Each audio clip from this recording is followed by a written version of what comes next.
ঘোষণা দেয়া হলো মক্কায়, মুহাম্মদের মাথা কেটে এনে দিলে এত এত স্বর্ণ মুদ্রা দেয়া হবে। ওমরে ফারুক রাজি হয়ে গেলেন। নাঙ্গা তলোয়ার নিয়ে বিশ্বনবীর মাথা কাটার জন্য ছুটলেন। নাউজুবিল্লাহ পড়বেন না? বনু জাহরা গোত্রের এক লোক বলে, আইনা ইয়া ওমর, কই যাও? মুহাম্মদের মাথা কাটতে যাই। আরে মুহাম্মদের মাথা কাটতে যাও? তোমার বোন ফাতিমা বিনতে খাত্তাব আর তোমার বোন জামাই সাঈদ কদ সাবা, এরা তো ধর্ম ত্যাগ করে ফেলছে।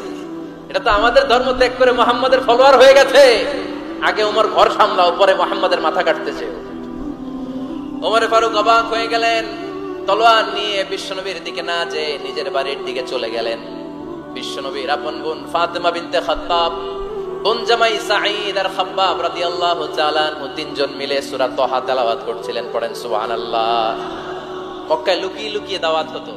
খাব্বাব রাদিয়াল্লাহু তাআলা আনহু একটা চামড়ার ফলকের মধ্যে সূরা তাহার কয়েকটা আয়াত এনে ওমরে ফারুকের বোন আর বোন জামাইকে শিক্ষা দিচ্ছে, ট্রেনিং দিচ্ছে। সুবহানাল্লাহ পড়েন। লুকিয়ে লুকিয়ে ওমরে ফারুক যখন ঘরে চলে আসলেন, এরা তটস্থ হয়ে গেল। সাইয়েদনা খাব্বাব বিছানার তলায় লুকিয়ে গেলেন। ওমরে ফারুক বললেন, দরজা খোলো। ফাতিমা বিনতে খাত্তাব দরজা খোলার পরে নির্মম ভাবে সাইয়েদনা ওমর রাদিয়াল্লাহু তাআলা আনহু বোনের গায়ে আঘাত শুরু করে দিল। বোন জামাইকে আহত করতে শুরু করলো আর বলতে শুরু করলো, তোরা পাগল হলি কেন? কি আছে ওই মুহাম্মাদের মধ্যে? কি জাদু নিয়ে এসেছে? সে যাই বলে লোকজন পাগল হয়ে যায়, সবাই তার উপর কালিমা পড়ে ঈমান এনে ফেলে। কি এমন জিনিস তোদের কাছে আছে যেটা দেখে মুহাম্মদকে তোরা ভালোবাসলি? কি আছে? কি পড়তেছিলি আমারে দেখা। ফাতেমা বলে, ইন্নাকা রিজসুন লা ইয়ামাসসুহু ইল্লাল মুতাহহারুন। ও আমার ভাই ওমর, তুমি নাপাক। তুমি কি? লা ইয়ামাসসুহু ইল্লাল মুতাহহারুন, পবিত্রতা অর্জন না করে এই কোরআন ধরা যায় না। সুবহানাল্লাহ পড়েন। ওমরে ফারুক গোসল করে আসলেন, কারণ ধাক্কা তো আগে কয়েকটা খাইছে। কথা বুঝেন নাই বোধহয়? প্রথমে দোয়ার ধাক্কা, পরে কোন সূরা দিয়ে ধাক্কা? হাক্কা দিয়ে ধাক্কা। 3 নম্বরে এখন আরেকটা ধাক্কা খাবে। গোসল করে আসলেন। ফাতিমা বিনতে খাত্তাব বললেন, গোসল যখন করে এসেছেন, এই নেন।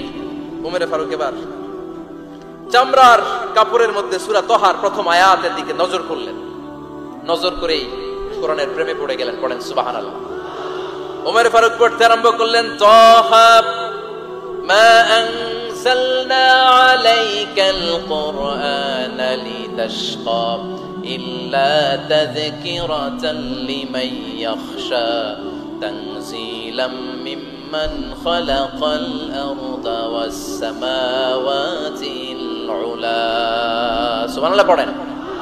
উনি পড়তে আরম্ভ করলেন, তাহা মা আনজালনা আলাইকাল কুরআনা লিতাশকা, এই কোরআনকে আমি তোমাদের হতভাগ্য জাতি হিসেবে দুনিয়ায় থাকার জন্য পাঠাই নাই। এটা রব্বুল আলামিনের পক্ষ থেকে এসেছে। যারা রবকে ভয় করে তাদের জন্য আছে উপদেশ। যিনি আকাশ বানিয়েছেন, জমিন বানিয়েছেন, ওই আল্লাহ তাআলা নিজেই এই কোরআন পাঠিয়েছেন।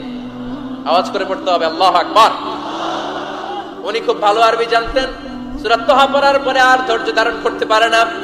ওমর ফারুক ছোট্ট বাচ্চার মতো কান্না শুরু করে দিলেন। আল্লাহু আকবার। সূরা তাহাটা হাতে নিয়ে, তলোয়ারটা হাতে নিয়ে বিশ্বনবীর দিকে ছুটতে আরম্ভ করলেন। আইনা মুহাম্মদ, কোথায় মুহাম্মদ? তোমরা আমাকে মুহাম্মাদের কাছে নিয়ে চলো। বিশ্বনবী তখন সাফা পাহাড়ের পাদদেশে দারুল আরকাম ইবনে আলকামের ঘরে লুকিয়ে লুকিয়ে কোরআনের দাওয়াত দিতেন। ওমর ফারুককে পাগলের মতো ছুটে আসতে দেখে বিশ্বনবীর চাচা হামজা ইবনে আব্দুল মুত্তালিব বলল, নবী আপনি পালান। ওই যে খাত্তাবের বেটা ওমর আপনাকে অপমান করার জন্য, আক্রমণ করার জন্য তেরে এসেছে। সাহাবীরা বললেন, নবী আপনি পালিয়ে যান, আমরা সামাল দেব। বিশ্বনবী বললেন, না আমি পালাবো না, বরং তোমরা সরে যাও। ওমর ইবনে আল খাত্তাবকে আমার দরবার পর্যন্ত আসতে দাও। আমার তো মনে হচ্ছে ওই যে তাহাজ্জুদের নামাজ শেষে চোখের পানি ছেড়ে যে আমি আল্লাহর কাছে দোয়া করেছি, আজকে আমার ওই দোয়াটা কবুল হতে শুরু করেছে। আমার তো মনে হচ্ছে আমার ওই দোয়া কবুল হবে, আসতে দাও। ওমর ফারুক এসে বললেন, আশহাদু আল্লা ইলাহা ইল্লাল্লাহ ওয়া আশহাদু আন্না মুহাম্মাদান আবদুহু ওয়া রাসূলুহু, আমি সাক্ষ্য দিলাম আল্লাহ ছাড়া কোনো ইলাহ নাই, নিশ্চয় আপনি আল্লাহর প্রেরিত বান্দা এবং রাসূল। পড়েন সুবহানাল্লাহ। ওমর ফারুক যখন কালিমা শাহাদা পড়ে মুসলমান হয়ে বিশ্বনবীর হাতে হাত রাখলেন, নও মুসলিম সাহাবীদের মধ্যে খুশি আর আনন্দের বন্যা বয়ে গেল। মুসলিম হাতে গোনা সাহাবারা আল্লাহর প্রশংসা করলেন। বিশ্বনবী সাইয়েদনা ওমরে ফারুককে জড়িয়ে ধরলেন। ওমরে ফারুক এবার বিশ্বনবীরে বললেন, নবী গো, আলাসনা আলাল হক, আমরা কি সত্যের উপরে আছি নাকি আমরা ভুলের উপরে আছি? বিশ্বনবী বললেন, বালা নাহনু আলাল হক, আমরা এই সত্যের উপরে আছি। সুবহানাল্লাহ পড়েন। আলাসনা আলাল হক, নবী আমরা কি সত্যের উপরে নাই? হ্যাঁ অবশ্যই ওমর, তুমি সত্যের উপরে আছো। ওমরে ফারুক বললেন, তাহলে ফাফিমাল ইখতিফা, তাহলে লুকায় লুকায় আর দাওয়াত দেব কেন? আমি তো কালিমা পড়ে ফেলছি, আসেন আমার সাথে বের হই। ফাফিমাল ইখতিফা, আর লুকায় লুকায় কেন? আসেন আমরা বাইরে বের হই। বিশ্বনবী বললেন, ওমর এটা মাক্কি জীবন, এখানে আমরা একটু গোপনে গোপনে দাওয়াত দিতে চাই। ওমরে ফারুক বলে, না, আমার দায়িত্ব, আমি একটা মিছিল দিতে চাই নবী। আল্লাহর নামের তাকবীর দিতে দিতে দারুল আরকাম থেকে শুরু করে মসজিদুল হারাম পর্যন্ত একটা মিছিল দিয়ে আমি মক্কা কাঁপাইয়া দেব। অনুমতি দেন। বিশ্বনবী দিতে চায় না। ওমর ফারুক অনেক বুঝানোর পরে স্বল্প পরিসরের একটা অনুমোদন পাওয়া গেল বিশ্বনবী সাল্লাল্লাহু আলাইহি ওয়াসাল্লামের কাছ থেকে। কিন্তু মিছিল যে দিবে, মিছিলের জন্য লোকের দরকার আছে না নাই? এখানে লোক নাই, আমি একাই মিছিল দিতেছি। এটা জমবে, মিছিল জমবে। খুঁজে উনি 11 জন মুসলিম সাহাবা পেলেন। কয়জন? ওমরে ফারুক বললেন, 11 জনই সই। এই 11 জন নিয়ে আমি আল্লাহর নামের তাকবীর দিব। 2 লাইন করলেন। কয় লাইন? 2 লাইন। পেছনে 6 জন, আর এই লাইনের নেতা বানালেন বিশ্বনবীর চাচা হামজাকে রাদিয়াল্লাহু তাআলা আনহু। আর সামনে 5 জন, তার আগে দাঁড়ালেন উনি নিজেই। তাহলে 6 6 12।